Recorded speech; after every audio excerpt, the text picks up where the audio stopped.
Today we're looking at two horrifying caving stories that went horribly wrong. Both incidents happened not because of getting lost in darkness, not from falling or equipment failure, but from something far more terrifying: being attacked by thousands of Africanized killer bees while trapped in vulnerable positions underground.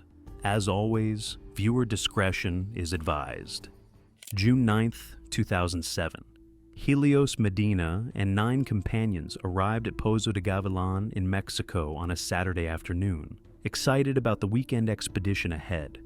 The site was spectacular: a massive sinkhole approximately 300 feet, 91 meters deep, and 200 feet, 61 meters in diameter, with sheer limestone walls dropping into darkness. At the bottom, a large, deep pool concealed submerged passages that beckoned exploration.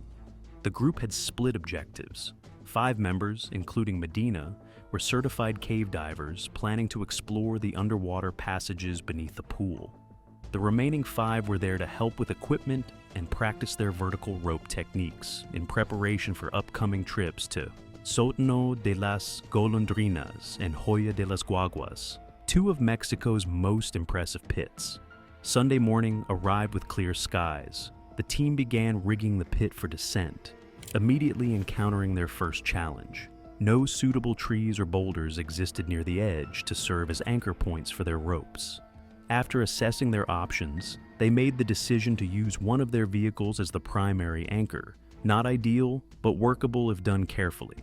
They positioned 2 ropes side by side into the pit, creating redundancy and allowing multiple people to ascend or descend simultaneously. At approximately 10 a.m., Medina prepared to make the first ascent. He clipped into his rappel device and began backing over the edge, his diving equipment tethered below his harness, adding substantial weight to his descent. The initial portion of the rappel went smoothly as he descended into the massive sinkhole, the limestone walls rising around him, the bottom still far below. About 100 feet, 30 meters, into the 285-foot, 87-meter drop, Medina noticed something alarming. His rate of descent was increasing dramatically. The physics of rappelling meant that as the amount of rope hanging below him decreased, there was less weight pulling down on the system, which affected the friction in his rappel device.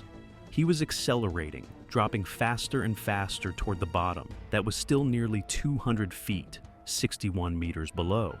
Medina reacted quickly, wrapping the rope around his leg to add friction and regain control. The technique worked. His descent slowed to a manageable rate, but the rope friction against his leg through his clothing caused a rope burn, the synthetic fibers heating up and scorching his skin.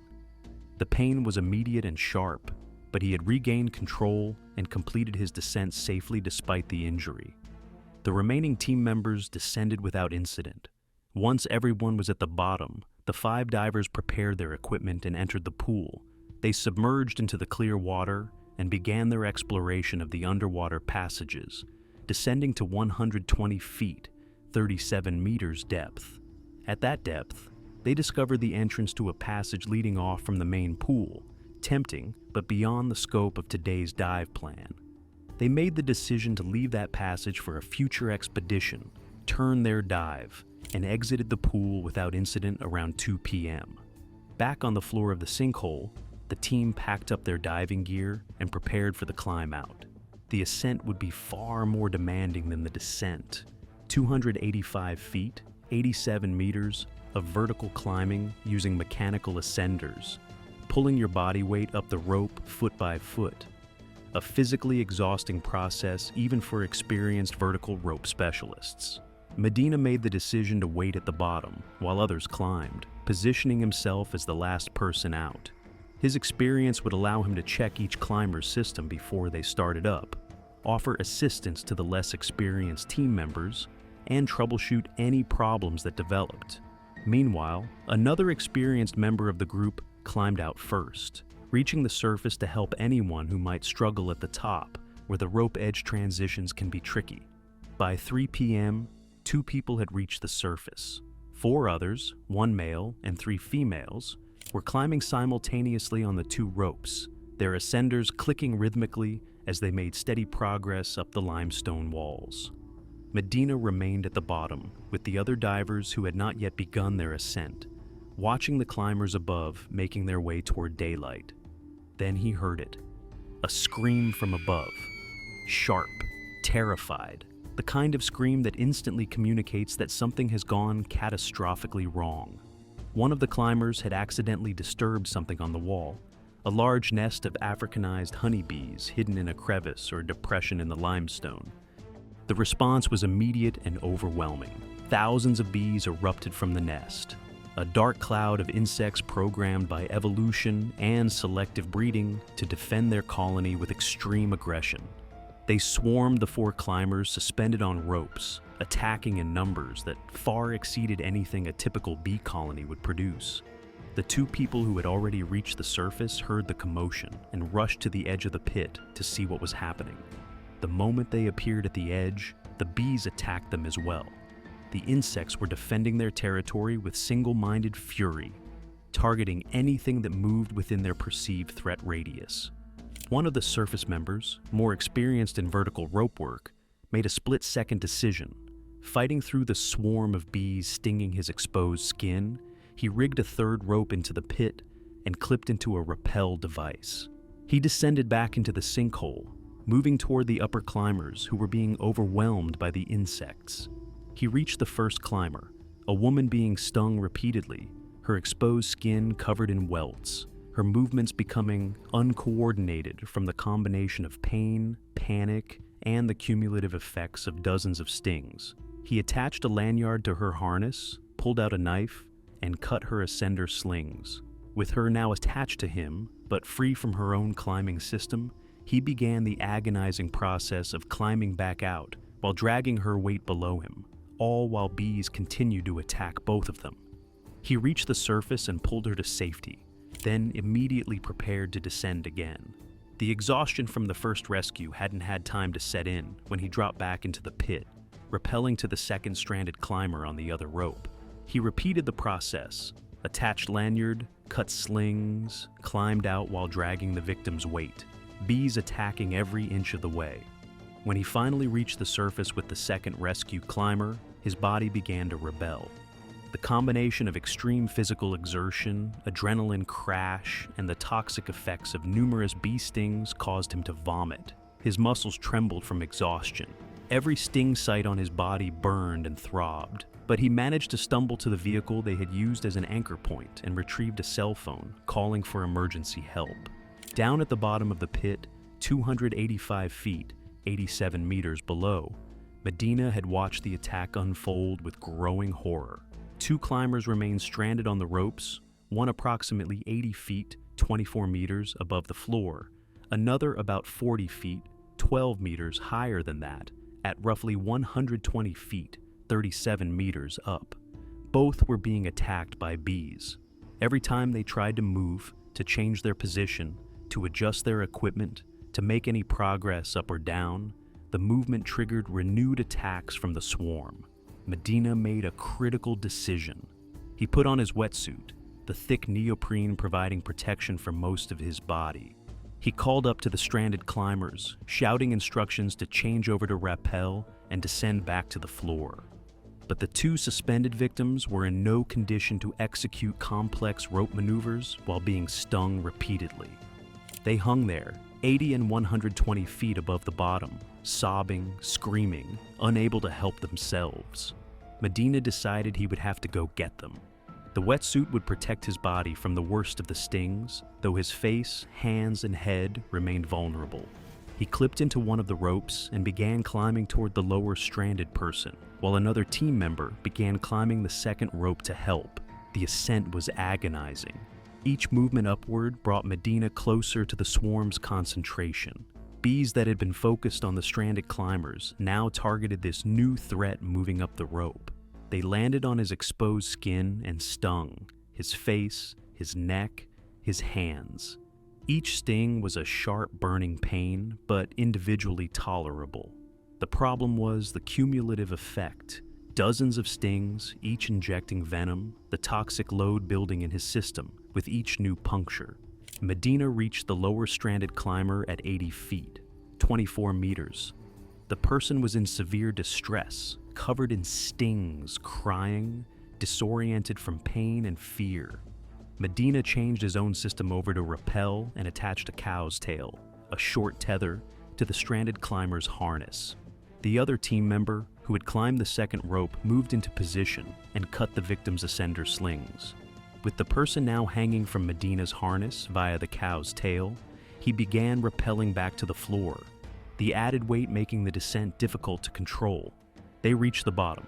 One victim rescued, one still suspended 120 feet, 37 meters above, still being attacked, still unable to move without triggering more stings.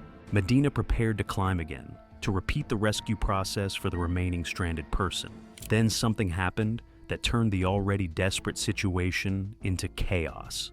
The rope suddenly jerked violently and began rising up the pit.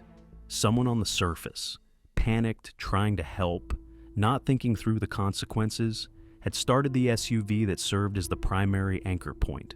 Their plan was apparently to drive the vehicle forward, using it to haul the ropes up and somehow lift the stranded climber to safety. The physics of this plan were fundamentally flawed, but in the panic of the moment, with people being stung and screaming, rational thought had given way to desperate action. The person driving realized the plan wasn't working and stopped the vehicle, but the damage was done. The ropes had been stressed and moved in ways they weren't designed for. The rigging had been compromised. Medina, looking up at the ropes that had just been jerked violently upward, made the professional assessment that it was no longer safe to climb. The final stranded person dangled 120 feet, 37 meters, above the floor, sobbing and pleading for help. But Medina could not risk climbing a potentially damaged rope system. The team at the bottom turned their attention to the male climber Medina had just rescued. His condition was deteriorating rapidly. The medical student among the group recognized the signs of shock, the body's response to severe trauma, and the toxic load from hundreds of bee stings. The victim had become unresponsive, no longer answering questions or reacting to his name. His body began shaking uncontrollably. He lost sphincter control as his body's systems began shutting down. His breathing became irregular, shallow, and inadequate. The team began artificial respiration, forcing air into lungs that weren't functioning properly on their own. As they worked to keep him alive, they heard sirens echoing from above, emergency personnel arriving at the surface. By 4:15 p.m., approximately 50 rescue workers had assembled at the top of the pit. The scene was mayhem. The bee swarm remained active and aggressive, attacking anyone who moved within 300 feet, 91 meters, of the pit edge. Emergency personnel trying to set up equipment, assess the situation, and plan their response were being stung repeatedly. The insects showed no signs of calming or retreating. The female climber, still stranded on rope, had stopped moving entirely. She hung limp in her harness, unresponsive, 120 feet, 37 meters above the floor, covered in more than 1,000 bee stings. Rescuers made the decision to haul the ropes up, bringing her body to the surface. They carried her to a waiting ambulance, fighting through the swarm that continued to attack them during the entire operation. As darkness fell over Pozo de Gavilan, the critically injured male at the bottom of the pit was also hauled out on rope and immediately transported to the hospital. The remaining team members prepared to climb out, with Medina going last as he had originally planned. The climb that should have taken perhaps 30 to 45 minutes became an extended ordeal, as darkness made everything more difficult and dangerous. Medina reached the surface at approximately 1 a.m., 15 hours after he had first rappelled into the pit that morning. 10 hours after the bee attack had transformed a routine climbing exercise into a medical disaster. The aftermath revealed the full horror of what had occurred. The experienced team member, who had descended twice from the surface to rescue climbers, who had hauled 2 people to safety while being stung repeatedly, spent that night and the following day in the hospital recovering from exhaustion and the toxic effects of numerous stings. The first woman he had rescued had received more than 600 individual bee stings. She was hospitalized for 3 days while medical staff monitored her for allergic reactions, organ stress from the venom load, and the numerous puncture wounds covering her body. The second woman rescued from rope, the one who had accidentally disturbed the nest and precipitated the attack, had been closest to the hive when the swarm erupted. She had received more than 900 stings. She spent 2 weeks in the hospital, her body struggling to process the enormous amount of venom that had been injected into her system. The male climber rescued by Medina, the one who had gone into shock at the bottom of the pit, who had stopped breathing properly, who had required artificial respiration to keep him alive, had received approximately 400 stings. He was hospitalized for 3 days, his organs stressed but ultimately functional, his body slowly clearing the venom from his system. The woman who had been stranded highest on the rope, who had hung at 120 feet, 37 meters for hours while being stung repeatedly, who had eventually stopped responding entirely, had received more than 1,200 individual stings. She spent a week in intensive care, her body fighting multiple organ stress from the massive venom load. After the initial week in ICU, she was moved to a regular hospital room for 2 more weeks of recovery. Then, just when doctors thought she was stabilizing, a blood clot developed, a potentially fatal complication, and she was returned to intensive care for 2 more days. Finally, after several weeks of hospitalization, she was released for an extended convalescence at home. The analysis of the incident provided important information about Africanized honeybees, the so-called killer bees that had spread northward from South America over previous decades. Their venom was no more potent than ordinary honeybees. What made them deadly was their behavior. They swarmed more easily, attacked in vastly greater numbers, pursued threats for considerable distances, and were aggressively territorial. These explorers were lucky to have survived such a horrifying nightmare. June 3, 2014. Ken Harrington, 70 years old, and Dave Belsky, 77, drove into Eddy County, New Mexico, with another day of mapping ahead of them. Over the years, the two had documented more than 500 cave and karst features in the county. Sinkholes, collapses, underground passages carved through the region's unique geology. Their work was meticulous and comprehensive, creating records of features that might otherwise remain undocumented. Today's objective was Swimming Hole Pit, one of the many sinkholes that dotted this landscape. The sinkholes in Eddy County formed through an unusual geological process. Unlike limestone caves where acidic water dissolves rock from above, these features formed from below. Water rose from underground sources, dissolving gypsum deposits and creating voids that eventually collapsed, leaving pits and sinkholes scattered across the terrain. Some were small depressions. Others, like Swimming Hole Pit, were substantial openings that dropped into darkness. Harrington and Belsky arrived at Swimming Hole Pit and began their examination. The pit was large enough that they could split up to survey different sections efficiently. Harrington worked his way down toward the water at the bottom, the visible remnant of the underground water source that had created this feature. The descent required careful movement across loose rock and unstable edges, but both men had decades of experience navigating such terrain. Belsky explored the opposite side of the pit, examining the walls and structure. As he moved along the rim, he noticed something significant: deep crevices where the edge of the pit was actively calving off. These represented ongoing geological processes, places where the pit's edge was breaking away and collapsing, gradually enlarging the opening. For someone documenting karst features, this was exactly the type of detail worth recording. Belsky called out to Harrington, asking him to come see the crevices. Harrington began making his way around the pit, toward where Belsky was positioned. Meanwhile, Belsky decided to get a closer look at one of the deeper cracks. He began sliding down into the crevice, his body descending into the narrow opening to examine its depth and structure. As Belsky's weight and movement disturbed the crack, something hidden in the darkness stirred. An Africanized bee nest, concealed in the protected space of the crevice where the geometry provided shelter from weather and predators, erupted in response to the intrusion. Thousands of bees poured out of the nest, their defensive instincts triggered by what they perceived as a direct attack on their colony. The bees didn't investigate cautiously or give warning. They swarmed immediately, moving as a dark, buzzing cloud of thousands of insects programmed to defend their hive with overwhelming aggression. Africanized bees, the hybrid species that had spread northward from South America over previous decades, were infamous for exactly this behavior.